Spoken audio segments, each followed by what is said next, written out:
les amis, j'espère que vous avez la forme. Bienvenue sur votre source quotidienne d'inspiration. Aujourd'hui, on va aller visiter normalement Beverly Hills et après Venice Beach. Est-ce que ça vous dirait de recevoir un chèque de 400 millions de dollars de la part de Microsoft? Je pense que oui.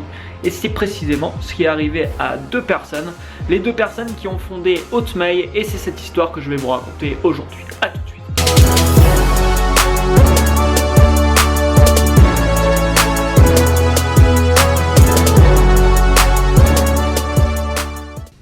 Donc je sais pas si vous avez déjà commandé un Uber, mais il suffit de mettre le curseur là où vous êtes. Commander. Commande en cours. Et là, hop, vous voulez voir ici, hop, on voit un chauffeur là qui est juste dans la rue. Il va arriver dans 10 secondes, il est ici. Et bah non, il tourne pas. Il tourne pas nous faire exprès.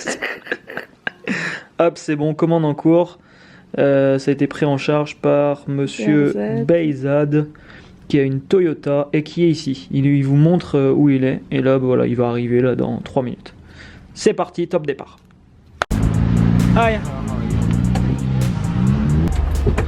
Where are you going in Beverly Hills?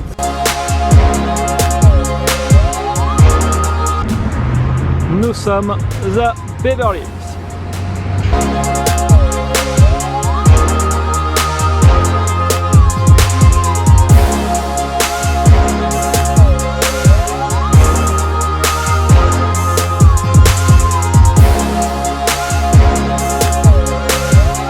Bon, dans cette rue, il y a toutes les marques de luxe de la planète qui sont implantées.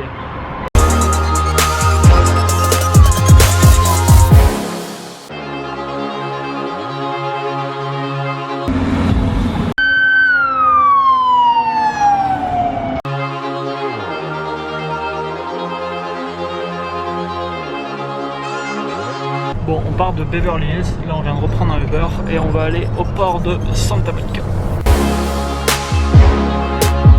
Nous sommes arrivés à Santa Monica. Ok, donc là on s'est installé tranquillement pour manger. Alors on est en 1996 les amis. À ce moment-là, il y a deux anciens de chez Apple, Jack Smith et Saber Bhatia, qui décident de lancer une messagerie qui s'appellera Hotmail, que vous connaissez je pense. Et pourquoi Hotmail? Parce que vous verrez dans Hotmail il y a les sigles HTML, qui sont en fait un langage informatique. Ce qui va se passer, c'est qu'ils vont avoir du mal au début à trouver des investisseurs. Ils vont quand même en trouver quelques-uns pour lancer le service. Et malheureusement au début du service, ça a du mal à prendre, ils ont du mal à avoir de nouveaux utilisateurs, et malgré des campagnes de pub, ils font des campagnes de pub en fait sur la route au début, des panneaux publicitaires, et la sauce a du mal à prendre. Et là, il y a un investisseur qui va arriver en fait, qui va soumettre une idée qui va radicalement tout changer, et je vais vous partager la suite de l'histoire tout à l'heure.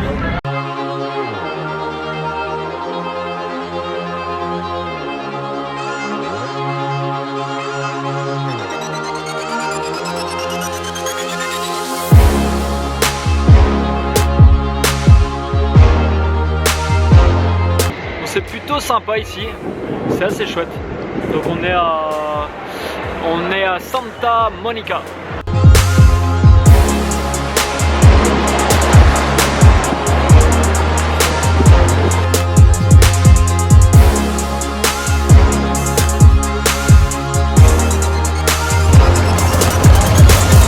Bon, après le beurre, on prend le bus, direction.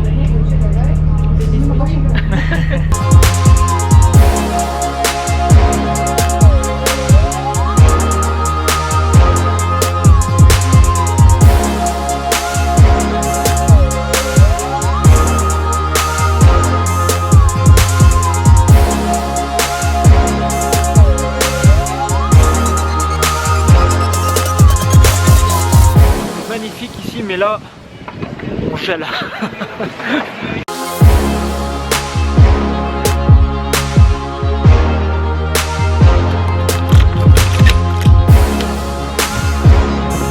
Ok, donc pour en revenir à la petite histoire, on est en 1996, Hotmail cherche à se lancer, ils mettent en place des campagnes de pub, ils dépensent beaucoup d'argent et malheureusement ça ne progresse pas comme ils auraient envie. Là il y a un investisseur qui arrive en fait et en fait il voulait continuer à investir vraiment de l'argent dans plus de publicité, plus de panneaux publicitaires.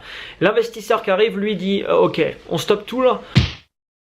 Ce qu'il fait, c'est qu'il commence à analyser les données. Il se rend compte que 80% des utilisateurs à l'époque d'Hotmail qui s'inscrivaient sur le service étaient des utilisateurs qui s'étaient inscrits parce qu'ils en avaient entendu en parler en bouche à oreille, qu'on leur avait recommandé le service.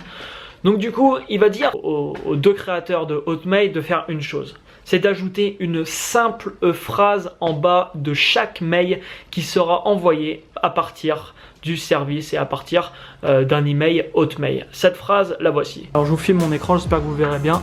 Donc cette phrase, la voici. PS, donc en bas de chaque email qui était envoyé avec Hotmail, c'était écrit ça. PS, I love you. Get your free email at Hotmail. Ce qui veut dire je t'aime. Obtenez votre email gratuitement avec le service Hotmail. Le simple fait d'ajouter cette phrase, les amis, a fait en sorte que suite à l'ajout de cette phrase, plus de 3000 comptes étaient créés chaque jour chez Hotmail. Environ 6 mois après, ils atteignent le million d'utilisateurs et 5 semaines après avoir franchi ce cap, ils atteignent les 2 millions d'utilisateurs. 1 an et demi après ça, 12 millions de personnes étaient inscrites chez Hotmail.